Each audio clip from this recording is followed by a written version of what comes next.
Hello, my name is Delia Rosa Campuzano. I am studying in BIA teaching a foreign language at UNAD. I am going to talk about designing teaching material. What should English language learning materials have? Materials should achieve impact. Impact is achieved when materials have a noticeable effect on learners. That is when the learner's curiosity, interest, and attention are attracted. Materials can achieve impact through novelty, variety, attractive presentation, appealing content, and achievable challenge. Materials should help learners to feel at ease. The less anxious the learners, the better language acquisition proceeds. Similarly, relaxed and comfortable students apparently can learn more in shorter periods of time. Materials should help learners to develop confidence. Relaxed and self-confident learners learn faster. What is being taught should be perceived by learners as relevant and useful. Most teachers recognize the need to make the learners aware of the potential, relevance, and utility of the language and skill they are teaching. Materials should require and facilitate learners' self-investment. Rutherford and Sherwood Smith, 1981, 88, answered that the role of the classroom and of teaching materials is to aid the learner to make efficient use of the resource in order to facilitate self-discovery. Learners must be ready to acquire the points being taught. Certain structures are acquired only when learners are mentally ready for them. Materials should expose the learners to language in authentic use. It is necessary in that learners need experience of how the language is typically used. The learner's attention should be drawn to linguistic features on the input. Helping learners to pay attention to linguistic features of authentic input can help them to eventually acquire some of those features. Materials should provide the learners with opportunities to use the target language to achieve communicate purpose. The learners should be given opportunities to use language for communication rather than just to practice in situations controlled by the teacher and the materials. Materials should take into account that the positive effects of instruction are usually derived. It's a gradual rather than an instantaneous process, and that is equally true for instruct as well as informal acquisition.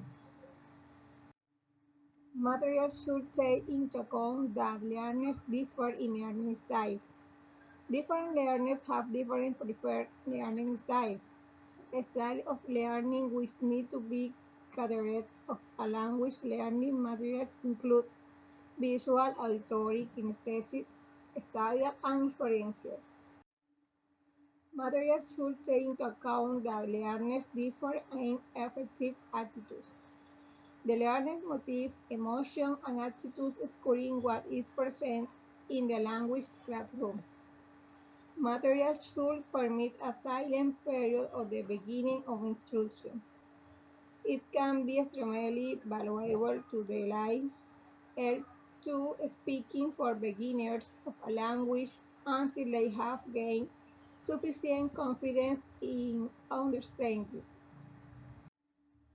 Materials should not rely too much on controlled practice.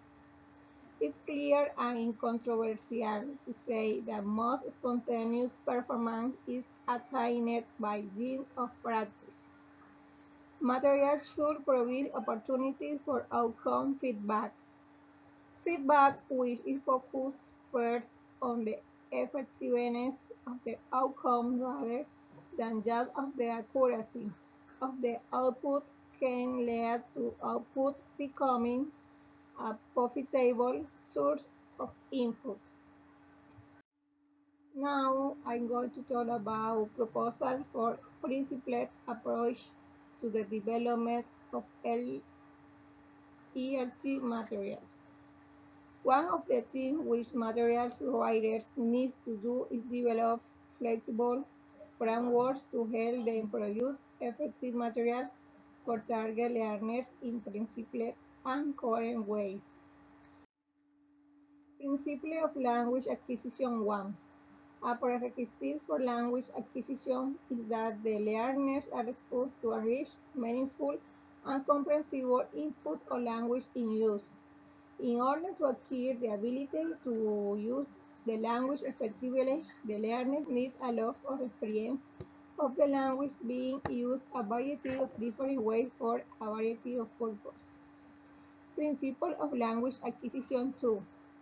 In order for the learners to maximize their exposure to language use, they need to be engaged both effectively and cognitively in the language experience. If the learners do not think and feel well experiencing the language, they are unlikely to acquire any element of it.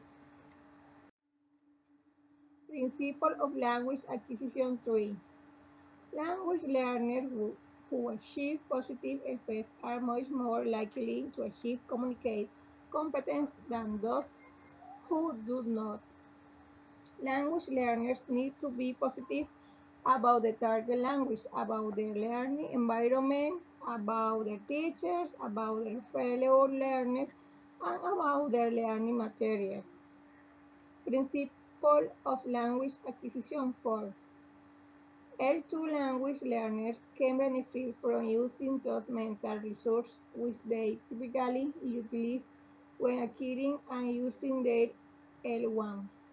In L1 learning and use, learners typically may use the mental imaging of inner speech, of emotional response, of connection with their own life, of evaluation, of prediction, of personal interpretation.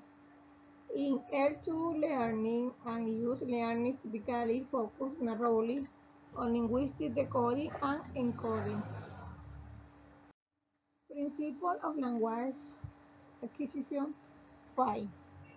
Language learners can benefit from noticing salient features of the input.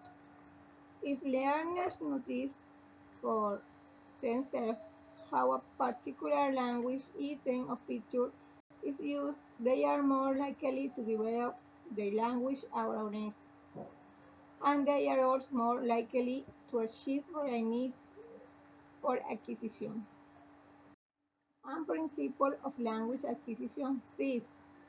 Learners need opportunities to use language to try to achieve communicate purpose.